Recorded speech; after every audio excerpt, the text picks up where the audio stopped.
was proclaimed a national monument in 2011, protected now by two entities, the National Park Service and the Fort Monroe Authority.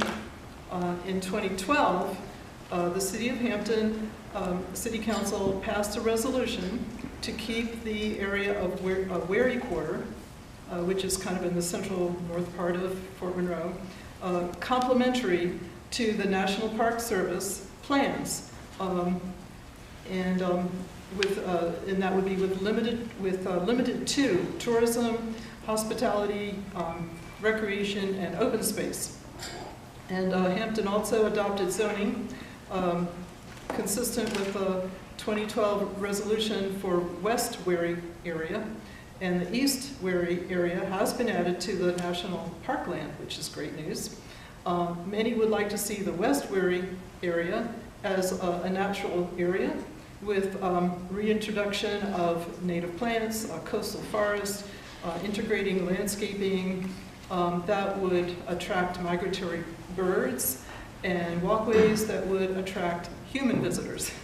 So your vision for Fort Monroe, kind of briefly, and are you in accordance with what I just read with the City Council resolution and zoning for West Wary Quarter to maintain it as parkland?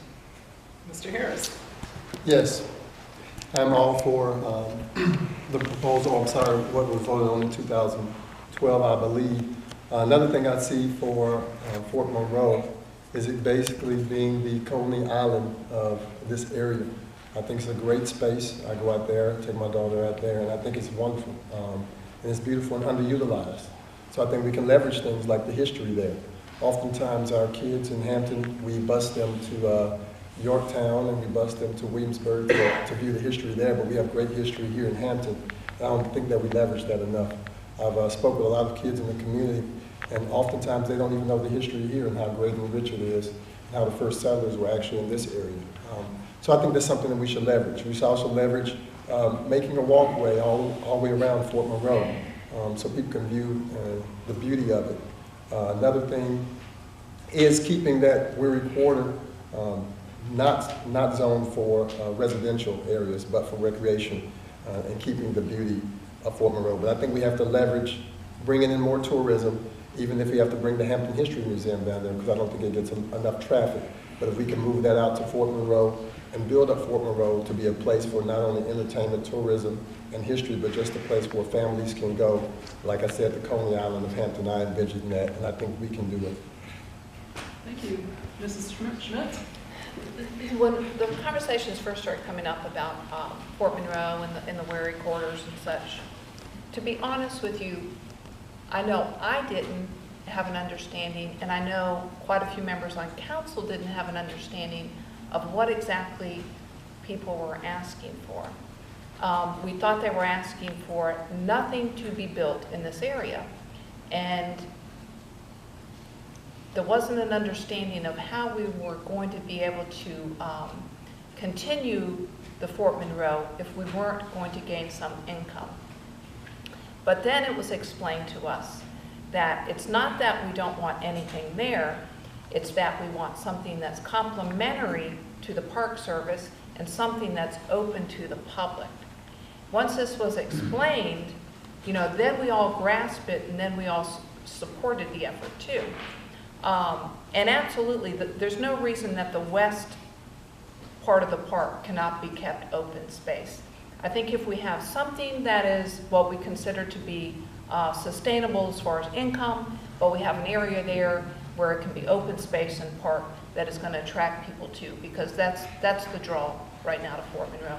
It's such an area that everybody can go to and everybody can enjoy, and when you go, you just feel a sense of relaxation, and we need to continue with that effort.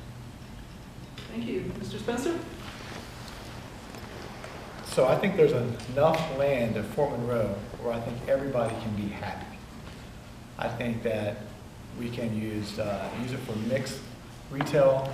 I think we can also have you ever been seen in San Antonio? They have River Center Mall, the Riverwalk, and they've got the Alamo and everybody. We could do something like that. I didn't mean Coney Island. I kind of went down south with it. But San Antonio has that way. We could do the same thing there. The difference is that we're much older. We have a lot of history, but we can we confuse that history with making money for Hampton. And my vision, similar to Mr. Harris's, is not only do we can do that, but we can bring in like tourism, kayaks, fishing. We can do all types of things and put aspects there where, number one, the city can make money.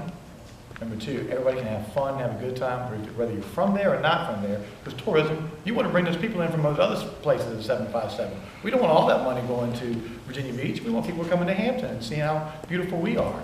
So there's a lot of different things you can do there. I'm supportive of keeping a lot of that land open, so for recreational purposes. Right now, we've got 3 places there with Ouzelfinch, POC, what's that other place? Excuse me. At Old Point Comfort, it'll come to me in a second. There's a seafood restaurant out there. So it's already starting to happen, but I believe we can make it happen. Stop talking about it, just move to more being about it. Thank you. Thank you, Mr. Spencer. Mrs. Wallace? Well, just for my slogan, putting citizens first. Could you speak up just a I'm tad? sorry. Putting citizens first, whatever the citizens want. I think, it's a great land, and I think the history there, we can, use the Edgar Allan Poe and the Women's Army Corps, celebrating that history out there, having festivals, and that as a tourist attraction, I think can be utilized as far as revenue in that area. I think that would be a great opportunity in celebrating and using that land in that perspective.